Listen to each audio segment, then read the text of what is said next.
Hello everyone.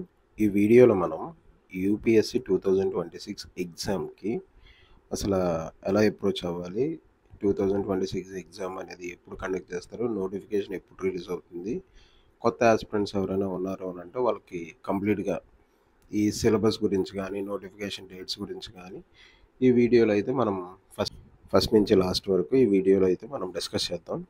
So UPSC 2026 exam notification అనేది ఎప్పుడు పడుతుంది అంటే జనవరి 26, 2026 పడుతుంది. నోటిఫికేషన్ పడిన రోజు నుంచే మనం అప్లై చేసుకోవడానికి మనకి ఎలిజిబిలిటీ అయితే వస్తుంది. అంటే ఆ రోజే స్టార్ట్ అవుతుంది. సో ఆ రోజు నుంచి మనం ఫిబ్రవరి 3 వరకు మనం అప్లై చేసుకోవడానికి అవుతుంది. అయితే ముందుగానే మనకి ఏమేమి కావాలి అనేది ప్రీవియస్ నోటిఫికేషన్ చూస్తే మనం ఏ సర్టిఫికేట్స్ డాక్యుమెంట్స్ అన్నీ మన దగ్గర ఉంచుకోవాలి. అవన్నీ ఒకసారి మనం చూసుకొని ముందుగా రెడీగా పెట్టుకొని ఉంచుకుంటే అప్పటికప్పుడు హర్రీ బర్రీ అవ్వకుండా కొంతమంది రిజర్వేషన్ ఎలిజిబిలిటీ కోసం కానీ ఏజ్ రిలాక్సేషన్ కానీ క్యాస్ట్ సర్టిఫికేట్లు అవి కావాలి. సో అవి ముందుగానే మనం తీసుకొచ్చి పెట్టుకుంటే మనం అప్లికేషన్ పెట్టేటప్పటికి ఇబ్బంది అయితే ఉండదు. లేదు అని అంటే అప్పటికప్పుడు మనకి సర్టిఫికేట్స్ చేయించడానికి టైం సరిపోదు. ఒక్కొక్కసారి సర్వర్ కూడా స్లో ఉండడం వల్ల అప్లై చేద్దామన్నా సరే అప్లికేషన్ అవ్వదు. సో ఆ టైంకి ఎక్స్టెండ్ చేస్తాడు, లేదంటే చేయడు. సో ముందుగానే ప్రీ ప్లానింగ్ కానీ ఏమేమి కావాలి అప్లై చేయడానికి ఆ సర్టిఫికేట్స్ అన్నీ మీ దగ్గర ఉన్నాయా లేదా చెక్ చేసుకోండి. అన్నీ జనవరి 10 లోపు మీ దగ్గర ఉంటే ఎప్పుడైతే 14th నోటిఫికేషన్ పడుతుందో నోటిఫికేషన్ పడినప్పుడు మీరు అప్లికేషన్ పెట్టుకోవడానికి సరిగ్గా ఎప్పుడు కూడా అప్లికేషన్ని లాస్ట్ డేట్ వరకు మాత్రం ఉంచొద్దు, డెడ్లైన్ వరకు మాత్రం అసలు ఉండొద్దు. ముందుగానే అప్లై చేయడానికి ట్రై చేయండి. నెక్స్ట్ ప్రిలిమ్స్ డేట్ వచ్చేసి మే 24th ఉంది, అంటే 24th 2026. మెయిన్స్ ఎగ్జామ్ వచ్చేసి ఆగస్ట్ 21st 2026. అంటే అప్రాక్సిమేట్గా నాకు తెలిసి 90 రోజుల కన్నా తక్కువే ఉంది. సో మనకి ప్రిపరేషన్ ఇప్పుడు మనం స్టార్ట్ చేస్తే లేదా ఆల్రెడీ ప్రిపేర్ అయితే మనం ఫస్ట్ టార్గెట్ చేయాల్సింది మెయిన్స్, తర్వాత ప్రిలిమ్స్. సో మనం మెయిన్స్ చదువుతున్నప్పుడే ప్రిలిమ్స్ని కూడా ఇంటిగ్రేట్ చేసుకుంటూ ప్రిలిమ్స్ యొక్క పీవైక్యూస్ దృష్టిలో పెట్టుకొని ప్రిలిమ్స్ ప్రిపరేషన్ కూడా కంటిన్యూ చేస్తే ఆ లాస్ట్ 1.5 month ఏదైతే ఉందో టెస్ట్ పేపర్స్ అన్ని బాగా చేసుకొని ప్రిలిమ్స్ ఎగ్జామ్కి వెళ్తే మనం ప్రిలిమ్స్ క్లియర్ చేయొచ్చు. ఎందుకంటే మెయిన్స్కి ప్రిలిమ్స్కి చాలా తక్కువ టైం మాత్రమే ఉంటుంది. ప్రిలిమ్స్ అయిన తర్వాత మెయిన్స్ గురించి ఆలోచిద్దాము అని అంటే కంప్లీట్గా ఇయర్ అనేది వేస్ట్ అయిపోయినట్టే. సో ఎప్పుడు కూడా ప్రిలిమ్స్ని ఒకలాగా మెయిన్స్ని ఒకలాగా అయితే అస్సలు చూడకండి. ఎందుకనంటే మెయిన్స్కి ప్రిలిమ్స్కి ఒక 3 months గ్యాప్ మాత్రం ఉంటుంది. ఆ 3 monthsలో అంత సబ్జెక్ట్ని మనం కవర్ చేయాలి అని అంటే మన వల్ల కాదు. ఎందుకనంటే ఆన్సర్ రైటింగ్ ప్రాక్టీస్ కూడా చాలా వరకు ఇంపార్టెంట్. సో ఇవన్నీ దృష్టిలో పెట్టుకొని ఎవరైతే 2026లో ఎగ్జామ్ రాద్దాం అనుకుంటున్నారో ఇప్పటి నుంచి కూడా ప్రిలిమ్స్తో పాటు మెయిన్స్ ప్రిపరేషన్ కూడా చేయండి. సో ఎప్పుడైతే ఒకదాని తర్వాత ఒకటి మనం కంప్లీట్ చేసుకుంటూ వెళ్తున్నాము అంటే మెయిన్స్ అవుతున్నప్పుడు ప్రిలిమ్స్ని కూడా పక్కన మనం ప్రిపరేషన్ కంప్లీట్ చేసేసుకుంటే మనకి ప్రిలిమ్స్ ఎగ్జామ్ ముందు భయం ఉండదు, ప్రిలిమ్స్లో క్వాలిఫై అయిపోయిన తర్వాత మెయిన్స్కి కూడా టైం సరిపోదు అన్న టెన్షన్ ఉండదు. సో మనం చేయాల్సింది ఏంటి అని అంటే మెయిన్స్ ఎగ్జామ్తో స్టార్ట్ చేసి మెయిన్స్ ప్రిపరేషన్తో స్టార్ట్ చేసి మెయిన్స్తో పాటు ప్రిలిమ్స్ కూడా ప్రిపేర్ అవ్వాలి. అండ్ తర్వాత అసలు యూపీఎస్సి అంటే ఏంటి అనేది మనం కంప్లీట్గా ఒక అవగాహన తెచ్చుకోవాలి. యూపీఎస్సి అంటే ఇండియాలోనే అత్యుత్తమ సర్వీసెస్ని ఎంపిక చేసే ఒక ఇండిపెండెంట్ బాడీ. సో ఈ బాడీ ఏం చేస్తుంది అంటే సివిల్ సర్వీసెస్ ఎగ్జామినేషన్ అనేది ప్రతి సంవత్సరం కండక్ట్ చేస్తుంది. సో దాని ద్వారా ఐఏఎస్ని, ఐపీఎస్ని, ఐఎఫ్ఎస్ని ఇంకా అదర్ సర్వీసెస్ని, గ్రూప్ ఏ సర్వీసెస్ని కూడా రిక్రూట్ చేస్తుంది. టాలెంట్ బేసిస్ మీద మాత్రమే రిక్రూట్ చేస్తుంది. సో ఇండియాలోని మోస్ట్ ప్రెస్టీజియస్ ఎగ్జామినేషన్ ఏదైనా ఉంది అని అంటే అది యూపీఎస్సి. ఇక్కడ యూపీఎస్సి సిఎస్సిని క్లియర్ చేయాలి అని అంటే సివిల్ సర్వీసెస్ ఎగ్జామ్ని క్లియర్ చేయాలి అని అంటే ఖచ్చితంగా 3 స్టేజ్లు ఉంటాయి. 1 ప్రిలిమినరీ, 2 మెయిన్స్, 3 ఇంటర్వ్యూ. ఈ మూడిటిని మనం క్లియర్ చేస్తేనే ఎగ్జామ్ క్వాలిఫై అయినట్టు. సో ఎక్కడ ఏది పోయినా మళ్ళీ ఫస్ట్ నుంచి మనం చేయాల్సిందే. తర్వాత సిలబస్ చూద్దాం. సిలబస్ అని అంటే ఫస్ట్ మనం ప్రిలిమినరీ సిలబస్ చూడాలి. ప్రిలిమినరీ సిలబస్లోని 2 పేపర్స్ ఉంటాయి. ఈ 2 పేపర్స్లోని ఒకటి జిఎస్, 2 సిసాట్. జిఎస్ అంటే జనరల్ స్టడీస్ పేపర్. ఈ జనరల్ స్టడీస్ పేపర్లోని క్వాలిఫైయింగ్ నేచర్ కాకుండా మెరిట్ లిస్ట్ అనేది తీస్తాడు. ఎందుకనంటే జనరల్ స్టడీస్లోని మనకి వచ్చిన మార్క్స్ యూపీఎస్సీ ఇచ్చిన కట్ ఆఫ్ మార్క్స్కి సరిపోతున్నాయని అంటేనే మనం మెయిన్స్ ఎగ్జామ్కి ఎలిజిబుల్ అవుతాము. ఒకవేళ యూపీఎస్సీ కట్ ఆఫ్ కన్నా మనకి తక్కువ వచ్చింది GS1లో అంటే మనం మళ్ళీ నెక్స్ట్ ఇయర్ వరకు వెయిట్ చేయాల్సిందే. మెయిన్స్ ఎగ్జామ్కి అయితే మనం ఎలిజిబుల్ కాదు. First of all general studies paper చూసుకుంటే ఇది మార్నింగ్ ఎగ్జామ్ అవుతుంది. సిసాట్ చూసుకుంటే ఆఫ్టర్నూన్ అవుతుంది. సో సిసాట్ అనేది క్వాలిఫైయింగ్. ఎలా క్వాలిఫైయింగ్ అని అంటే ఇందులో 80 క్వశ్చన్స్ ఉంటాయి.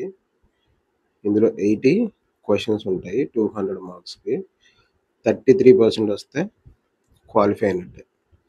33% మార్క్స్ అంటే 33% వెయిటేజ్ అంటే 66 మార్క్స్ రావాలి 200 మార్క్స్కి. ఇందులో కాంప్రహెన్షన్స్ ఉంటాయి, లాజికల్ రీజనింగ్, అనలిటికల్ ఎబిలిటీ ఉంటుంది, decision making and problem solving ఉంటుంది, బేసిక్ న్యూమరసీ అంటే డేటా ఇంటర్ప్రిటేషన్ ఉంటుంది. సిసాట్ అనేది క్వాలిఫైయింగ్ నేచర్ అనమాట.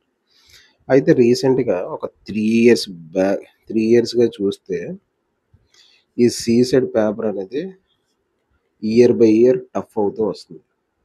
మ్యాక్సిమం అందరూ GS1 మీద ఫోకస్ చేస్తారు.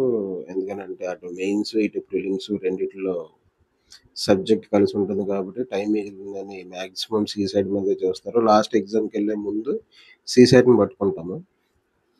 అలా చేస్తే ఏమవుతుంది అంటే ఎగ్జామ్కి వెళ్ళే ముందు సిసాట్ని పట్టుకోవడం వల్ల మనకి పేపర్ టఫ్ వచ్చిందని అనుకో GS క్వాలిఫై అయిపోతున్నాం. GSలో మంచి మార్క్స్ వస్తున్నాయి. అంటే 90 నుంచి 100, 110 వరకు మార్క్స్ వస్తున్నాయి.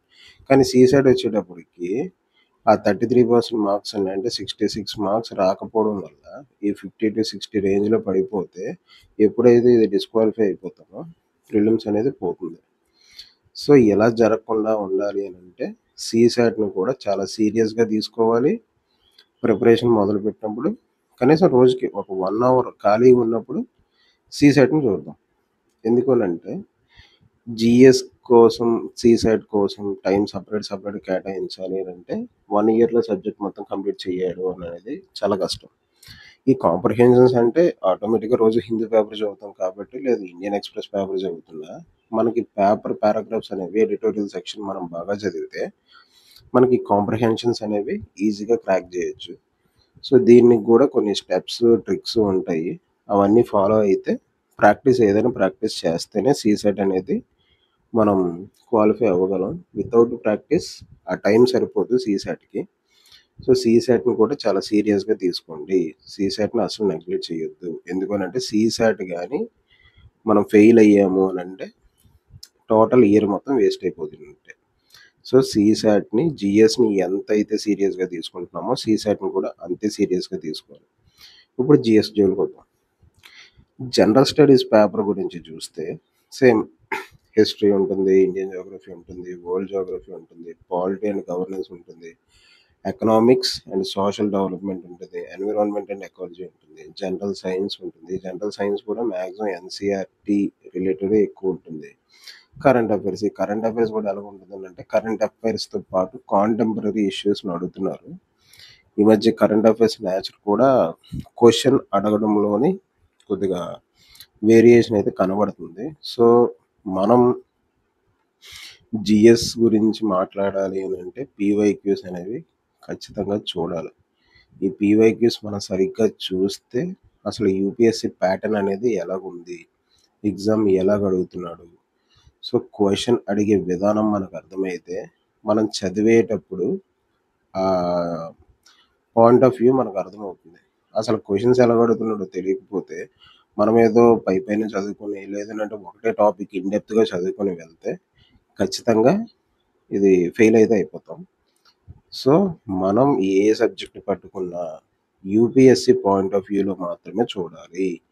సో, మనం వెళ్ళేది యూపీఎస్‌సి పాయింట్ ఆఫ్ వ్యూలో చూడడానికి మాత్రమే. అంతకన్నా మనం సబ్జెక్ట్‌లో ఎక్స్‌పర్ట్ అవ్వాలి అని అనుకుంటే లెక్చరర్స్ కింద మిగిలిపోతాము. ఇక్కడ మనకు కావాల్సింది యూపీఎస్‌సి వాడు ఏం అడుగుతున్నాడు? క్వెషన్‌కి మనం ఆన్సర్ పెట్టగలుగుతున్నామా లేదా? ఇది మాత్రమే మనం జూసుకోవాలి. సో, బ్యాక్ ఎండ్ స్టోరీ అంతా వదిలేసి యూపీఎస్‌సి సిలబస్ ఏంటి? యూపీఎస్‌సి పీవైక్యూస్ ఏంటి? ఈ రెండిటిని బేస్ చేసుకొని మనం ఎలా చదవాలి? ఈ 3 కన్‌క్లూజన్స్‌ని మనం డ్రా చేసుకోగలిగితే యూపీఎస్‌సి ఎగ్జామ్ ప్రిపరేషన్ అనేది మనకు కొద్దిగా ఈజీ అవుతుంది. లేదు అనంటే ఏమంటారు దాన్ని? చుట్టూ తిరుగుతూనే ఉంటాం గానీ కంప్లీట్ అయితే అవ్వదు. నెక్స్ట్ యూపీఎస్‌సిలోని ప్రిలిమ్స్‌లో ఎస్పెషల్లీ ప్రిలిమ్స్ ఎగ్జామ్‌లోని క్యాండిడేట్స్‌ని సార్ట్ ఔట్ జేయడానికి అంటే యూపీఎస్‌సి ప్రిలిమ్స్ రాసిన వాళ్ళ నుంచి మెయిన్స్‌కి క్యాండిడేట్స్‌ని సెలెక్ట్ చేయడానికి యూపీఎస్‌సి ఏం జేస్తుందనంటే నెగెటివ్ మార్కింగ్ అని తెచ్చింది. చాలామంది ఈ నెగెటివ్ మార్కింగ్ ఉందని తెలిసినా కూడా అప్పటి వరకు ఒక 20 క్వెషన్‌లు, 30 క్వెషన్‌లు జాగ్రత్తగా జేస్తారు. ఇంక అక్కడి నుంచి గూడా నెగెటివ్ మార్కింగ్ అనే పాయింట్‌ని మర్చిపోయి 20 క్వెషన్స్, 30 క్వెషన్స్ అటెంప్ట్ జేస్తారు. ఇలా చేయడం వల్ల కంప్లీట్ ఎగ్జామ్‌ని మనం ఏదైతే అటెంప్ట్ చేద్దాం అనుకున్నామో ఆ వైబ్ అనేది డిస్టర్బ్ అయిపోతుంది. సో, కాబట్టి చేసే ప్రతి క్వెషన్‌ని కూడా నెగెటివ్ మార్కింగ్ ఉన్నాది అని ఆలోచించి దాన్ని దృష్టిలో పెట్టుకొని మాత్రమే మనం క్వెషన్‌కి ఆన్సర్ చెయ్యాలి. సో, ఇది ఎలాగ బిల్డ్ అవుతుంది అనంటే నంబర్ ఆఫ్ పీవైక్యూస్ అంటే నంబర్ ఆఫ్ క్వెషన్ పేపర్స్‌ని మనం సాల్వ్ చేస్తేనే లేదంటే మోడల్ పేపర్స్‌ని సాల్వ్ చేస్తేనే మనకిది అలవాటవుతుంది. ఒక 2 గంటలు ఒక మోడల్ పేపర్ తీసుకొని పక్కన కూర్చొని మొబైల్ అన్నీ ఆఫ్ చేసి పెన్ అండ్ పేపర్ పట్టుకొని ఒక 2 అవర్స్ పెట్టుకొని అలారం పెట్టుకొని సో, పని మొదలుపెడితే ఆ 2 గంటలు కూర్చొని అసలు ఎన్ని క్వెషన్‌లు చేయగలుగుతున్నాం? చేస్తున్న దాంట్లో ఎన్ని కరెక్ట్ అవుతుంది? మనకొచ్చిన సబ్జెక్ట్ కరెక్ట్‌గా పెట్టగలుగుతున్నామా లేదా? వచ్చిన సబ్జెక్ట్ కూడా సరిగ్గా చేయలేకపోతున్నామా? అప్పుడు మనలో ఉన్న ప్రిపరేషన్‌లో ఉన్న తప్పులేవైనా ఉంటే అవి మనకర్థమవుతాయి. ఇవేవీ గాకుండా డైరెక్ట్‌గా ఎగ్జామ్‌కెళ్ళిపోతాం, డైరెక్ట్‌గా రాసేద్దాము అని అనుకుంటే అది నెగెటివ్ అవుతుంది. సో, మెయిన్ యూపీఎస్‌సి ప్రిపరేషన్‌లో కావాల్సింది కన్సిస్టెన్సీ, హార్డ్ వర్క్,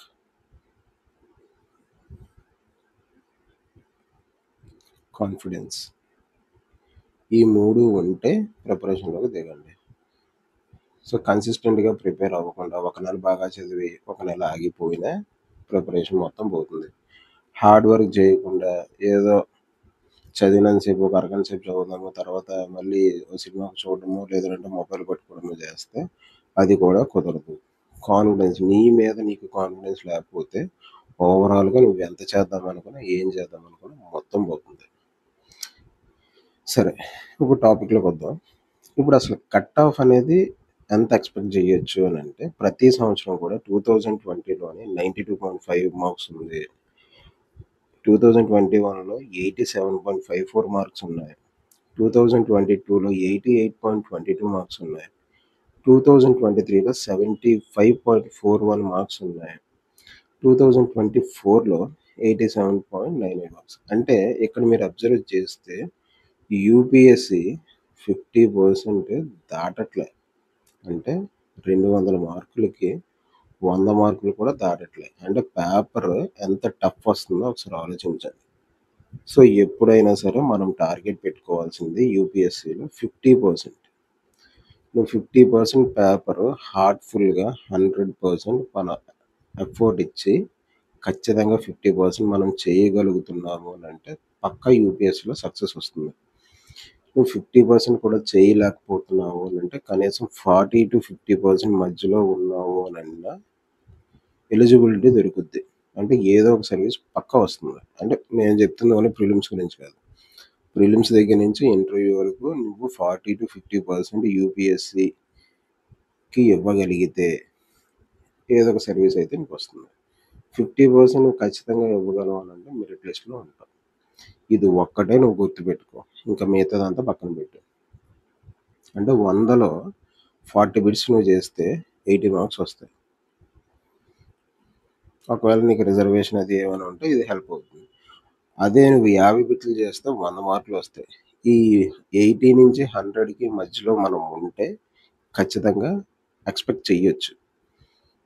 లేదు అనంటే మాత్రం అస్సలు ఎక్స్‌పెక్ట్ చేయడానికి కూడా వీల్లేదు. అసలు యూపీఎస్‌సి కట్ ఆఫ్‌ని ఏది ఎక్కువ ప్రభావితం చేస్తుంది? ఇప్పుడు చూస్తే డిఫికల్టీ. అంటే కొంతమంది ఏమనుకుంటారంటే ప్రతి సంవత్సరం కూడా 90, 100, 90, 100 వచ్చేస్తే సరిపోద్దంటే అలా ఉండదు. పేపర్ టఫ్ ఎక్కువైంది అనంటే టఫ్‌నెస్ ఎక్కువైంది అంటే పేపర్‌లోని ఖచ్చితంగా కట్ ఆఫ్ అనేది తగ్గుతుంది. అదే పేపర్ ఈజీగా వచ్చిందనుకో, నీకు పేపర్ ఈజీగా ఉందంటే నీ పక్కనున్నోడికి కూడా ఈజీగా ఉంటది. సో, ఆటోమేటిక్‌గా కట్ ఆఫ్ అనేది పెరిగిపోతుంది.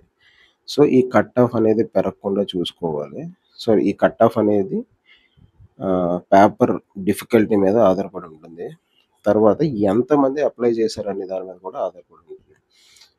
ఈ సంవత్సరం ఎగ్జామ్‌కి ఎంతమంది అప్లై చేశారు, ఎంతమందికి ఎగ్జామ్ అటెండ్ అయ్యారు అనే దాని మీద మనకి ఈ ఓవరాల్ కట్ ఆఫ్ అనేది ఆధారపడి ఉంటుంది. Number of vacancies. UPSC notification ఇచ్చినప్పుడు వేకెన్సీస్ ఎన్నున్నాయో ఇస్తుంది. ఆ వేకెన్సీస్ మీద కూడా కట్ ఆఫ్ అనేది ఆధారపడి ఉంటుంది.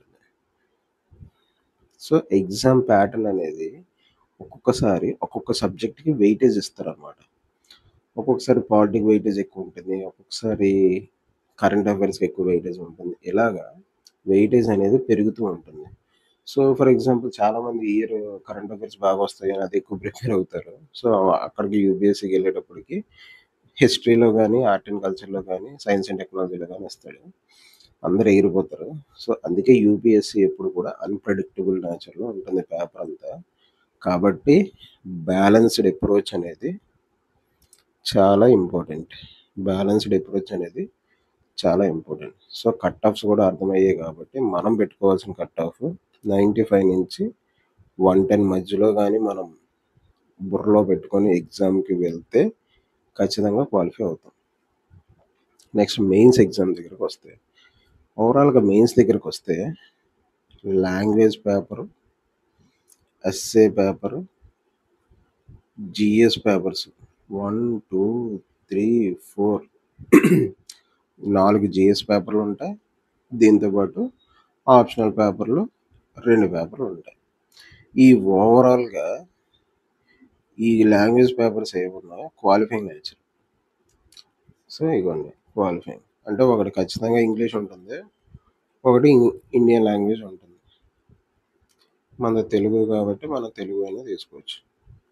సో, ఈ 2 పేపర్‌లు క్వాలిఫై అయితేనే నెక్స్ట్ ఎస్సే పేపర్ దగ్గర చూస్తాడు. Essay paper దగ్గరకొచ్చేటప్పటికి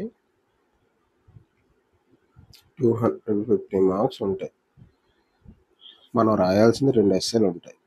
section 1, section 2. 125 marks, 125 marks. Paper 2 దగ్గరకొచ్చేటప్పటికి జీఎస్ 1 ఇక్కడి నుంచి జనరల్ స్టడీస్ స్టార్ట్ అవుతాయి. జీఎస్ 1లో హిస్టరీ ఉంటుంది, కల్చర్ ఉంటుంది. హిస్టరీలో ఇండియన్ హిస్టరీ ఉంటుంది, వరల్డ్ హిస్టరీ ఉంటుంది. హిస్టరీలో ఇండియన్ హిస్టరీ ఉంటుంది, వరల్డ్ హిస్టరీ ఉంటుంది. తర్వాత జియోగ్రఫీలో ఇండియన్ జియోగ్రఫీ ఉంటుంది, వరల్డ్ జియోగ్రఫీ ఉంటుంది. అండ్ సొసైటీ ఉంటుంది. దీంతో పాటు డిజాస్టర్ మేనేజ్మెంట్ కూడా ఇందులో కొద్దిగా ఇంక్లూడ్ అవుతుంది. పేపర్ 3 అంటే జీఎస్‌లో వచ్చేసేటప్పటికి పేపర్ 2. సో, ఇందులో governance, constitution, polity, social justice, international relations ఇవన్నీ కూడా 250 మార్కులు ఉంటాయి. Next paper 4 GS 3. ఇందులోని science and technology, SNT, economic development, biodiversity, environment, security, disaster management. ఈ సెక్యూరిటీలో డిఫెన్స్ అండ్ సెక్యూరిటీ 2 వస్తాయి. సో, ఇవన్నీ కలిపి పేపర్ 4లో ఉంటాయి. Next paper 5. పేపర్ 5 దగ్గరకొస్తే మనం జీఎస్ పేపర్ 4లో ఎథిక్స్, ఇంటిగ్రిటీ అండ్ ఆప్టిట్యూడ్. కంప్లీట్‌గా ఈ పేపర్ అంతా ఎథిక్స్ బేస్డ్ ఉంటుంది. సో, మాక్సిమం ఇది అందరికీ కొత్త పేపరే. కానీ స్కోరింగ్ పేపర్ కూడా. సో, ఇది మనం కొద్దిగా బాగా కాన్సంట్రేషన్ చేస్తే మార్క్స్ ఎక్కువ గెయిన్ చేయొచ్చు ఈ పేపర్‌లో. సో, ఇది మనకి ఓవరాల్‌లో ఉపయోగపడుతుంది. నెక్స్ట్ వచ్చేసి పేపర్ 6 అండ్ పేపర్ 7. ఈ పేపర్ 6, పేపర్ 7 దగ్గరికొచ్చేటప్పటికి ఆప్షనల్ సబ్జెక్ట్ అని అంటారు. మీరు ఏ బ్యాక్‌గ్రౌండ్ అయితే ఉన్నారో, ఫర్ ఎగ్జాంపుల్ కొంతమంది బీటెక్ చేసొస్తారు. కొంతమంది డిగ్రీ చేసొస్తారు. బీటెక్ చేసిన వాళ్ళకి ఏదైనా ఒక ఇష్టమైన సబ్జెక్ట్ ఉంది. ఆ సబ్జెక్ట్ మీద మంచి కమాండ్ ఉంది అన్నప్పుడు వాళ్ళ బ్యాక్‌గ్రౌండ్ సబ్జెక్ట్ చూజ్ చేసుకోవచ్చు. గ్రాడ్యుయేషన్ సబ్జెక్ట్ అయినా చూజ్ చేసుకోవచ్చు. లేదు, మనం యూపీఎస్సీ ప్రిపరేషన్ స్టార్ట్ చేసినప్పుడు ఓవర్ ద టైమ్ మనకి ఏ సబ్జెక్ట్ మీదైనా బాగా ఇంట్రెస్ట్ బిల్డ్ అవుతుంది అనంటే, మనం ఆ సబ్జెక్ట్‌నైనా చూజ్ చేసుకోవచ్చు. అండ్ పాస్ట్ ఎక్స్‌పీరియన్సెస్‌ని కూడా చూజ్ చేసుకోవచ్చు. సో, నేను చూజ్ చేసుకున్నదైతే జియోగ్రఫీ. సో, నాకు జియోగ్రఫీ అనేది బాగా అర్థమవుతుంది. అండ్ మార్క్స్ స్కోరింగ్ కూడా బాగుంటుంది. అండ్ నేను చదివేటప్పుడు కూడా అర్థం చేసుకోవడానికి నాకు చాలా ఈజీగా ఉంటుంది. నేను ఎగ్జామ్ రాసేటప్పుడు కూడా జియోగ్రఫీని బాగా రాయగలను, ఎక్స్‌ప్లెయిన్ చేయగలను. సో, అందుకు జియోగ్రఫీ అనే దాన్ని నేను తీసుకున్నాను. సో, అల్టిమేట్‌లీ చెప్పాలి అనంటే ఏ ఆప్షనల్ నువ్వు తీసుకున్నా, నీ 50% నువ్వు ఇవ్వగలిగితే ఆప్షనల్ ఎప్పుడు కూడా మంచిదే. యూపీఎస్సీ ఎప్పుడు కూడా పక్షపాతం చూపించదు. ఒక ఆప్షన్ మంచిది, ఒక ఆప్షన్ చెడ్డది. ఈ ఆప్షన్ చదివితే మీకు ఎక్కువొస్తాయి, ఈ ఆప్షన్ చదివితే మీకు తక్కువొస్తాయి అంటే అలాంటప్పుడు యూపీఎస్సీ ఒక ఆప్షనే పెడతది. ఇన్ని ఆప్షనల్ సబ్జెక్టులు పెట్టదు. లెవెల్ ప్లేయింగ్ ఫీల్డ్ అనేది యూపీఎస్సీలో ఎప్పుడూ ఉంటుంది. అందరిని ఒకేలాగా చూస్తుంది. మనం సరిగ్గా చదవకుండా యూపీఎస్సీని బ్లేమ్ చేయాల్సిన అవసరం లేదు. సో, మనం తీసుకున్న ఆప్షనల్ సబ్జెక్ట్ ఏదైతే ఉందో దానికి ఎగ్జామ్‌లో మనం 50% ఇవ్వగలిగితే ఏ ఆప్షనల్ సబ్జెక్ట్ అయినా మంచి స్కోరింగ్ వస్తుంది. నెక్స్ట్ మార్క్స్ దగ్గరికొస్తే టోటల్ యూపీఎస్సీ 1750 మార్కులు మెయిన్స్ ఎగ్జామ్‌కి కండక్ట్ చేస్తుంది. ఇందులో ఎస్ఐకి 250, జీఎస్‌కి 1000, ఆప్షనల్‌కి 500. So, total 1750 marks. ఇందులో మనం ఇంటర్వ్యూ ఫేస్ చేస్తే అంటే మెయిన్స్ గాని మనం క్లియర్ చేస్తే నెక్స్ట్ స్టెప్ ఇంటర్వ్యూ. అంటే పర్సనాలిటీ టెస్ట్ పీటీ. ఈ పర్సనాలిటీ టెస్ట్‌లో 275 మార్క్స్ ఉంటాయి. సో, ఇందులో మనం ఎంత స్కోర్ చేస్తున్నామో ఈ 2 మార్క్స్ కలిపి మనకి మెరిట్ లిస్ట్ అనేది వస్తుంది. ఈ మెరిట్ లిస్ట్‌లో క్యాస్ట్ వైస్ కట్ ఆఫ్స్ పోయి మనకి ఏ ర్యాంక్ వస్తుందో అనేది ఫైనల్ రిజల్ట్‌లో వస్తుంది. సో, ఇది ఫైనల్ రిజల్ట్‌కి మన ప్రిపరేషన్‌కి ఒక జస్టిఫికేషన్ అనేది ఆ రోజే వస్తుంది. మనం టాపర్స్ మార్క్స్ ఒకసారి చూసినట్టయితే 2020లో ప్రదీప్ సింగ్ ఆయనకి 1072 వచ్చాయి. 2021లో శుభమ్ కుమార్ ఇతనికి 1054 వచ్చాయి. 2020లో సృష్టి శర్మ ఈవిడకి 1105 మార్కులు వచ్చాయి. 2023లో ఇషితా కిషోర్ 1105 వచ్చాయి. ఆదిత్య శ్రీవాస్తవ 2024 1102 వచ్చాయి. శక్తి దూబే 1043 వచ్చాయి.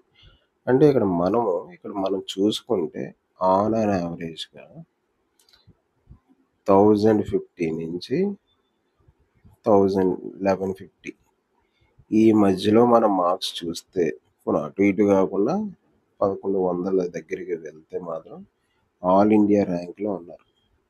ఎక్కడ 1000, ఎక్కడ 1750. సో, మనం 1000 అనేది టార్గెట్ పెట్టుకొని దీన్ని క్రాస్ చేయగలిగితే 1000 నుంచి 1100 వరకు ఖచ్చితంగా మనం సర్వీస్‌లో నించుంటాం. టాపర్స్‌లో కూడా ఉంటాం. ఎప్పుడైతే 1050 దాటింది అనంటే ఖచ్చితంగా టాపర్స్‌లో ఉంటాం. ఇది ఓవరాల్‌గా యూపీఎస్సీ గురించైతే మనం మాట్లాడుకునేది. సో, మాక్సిమం ఎడిటింగ్ అనేది ఏమీ ఉండదు ఇందులో. ఎందుకనంటే టైం వేస్ట్ మీకు అవ్వకూడదు, నాకు అవ్వకూడదు. సో, ఇక్కడ నేను ఆలోచిస్తుంది ఒకటే. సో, కంప్లీట్‌గా క్లియర్‌గా ఒక కాన్సెప్ట్ గురించి మనం డిస్కస్ చేసుకుంటూ వెళ్తాము. ఇది ఫస్ట్ వీడియో కాబట్టి ఆహ్, నేను ఎక్స్‌ప్లెయిన్ చేసే విధానంలో ఏమైనా చిన్న చిన్న తప్పులుంటే అది త్రూ టైమ్‌లోనే ఒకటి ఒకటి మార్చుకుంటూ వెళ్దాము. సో నెక్స్ట్ వీడియోలోని ఈ సిలబస్కి రిలేటెడ్గా మనం ఏ బుక్స్ చూస్ చేసుకోవాలి, బుక్ లిస్ట్ ఏంటి అనేది చూద్దాం. ఆ బుక్ లిస్ట్ తర్వాత నుంచి మనం ప్రిపరేషన్ అనేది స్టార్ట్ చేద్దాము. సో ఇది ఈ వీడియో. నెక్స్ట్ వీడియోలోని మనం బుక్ లిస్ట్ అనేదాన్ని చూద్దాము. So thank you for watching video. ఈ వీడియో మీకు నచ్చినట్టయితే, అంటే జెన్యూన్గా అనిపిస్తే, ఎందుకంటే నేను ఏదైతే ప్రిపేర్ అవుతున్నానో దాన్ని మీ ముందుకు తీసుకొస్తున్నాను. సో మీ ఖాళీ టైంలో, అంటే ఖాళీగా కూర్చున్నప్పుడు కానీ, చదువుకున్న తర్వాత రిలాక్స్ అయ్యేటప్పుడు కానీ ఒకసారి ఈ వీడియోస్ చూస్తే మీరు ఏదైనా మర్చిపోయిన పాయింట్ ఏదైనా ఉంటే ఇందులో నేను ఇంక్లూడ్ చేస్తాను. ఫర్ ఎగ్జాంపుల్ నేను ఏదైనా మర్చిపోయిన పాయింట్ ఉంటే మీరు కింద కామెంట్ సెక్షన్లో మీరు పెట్టండి. సో అప్పుడు ప్రిపరేషన్ మొత్తం కూడా ఒక సీరియస్ టోన్లోకి వెళ్తుందని అనుకుంటున్నాను. నెక్స్ట్ వీడియోస్లోనే ఆ కామెంట్స్ అన్ని చూసి ఇంకా ఏమి ఇంక్లూడ్ చేయాలి అనేది కూడా ఒకసారి ఆలోచిద్దాం. Thank you so much.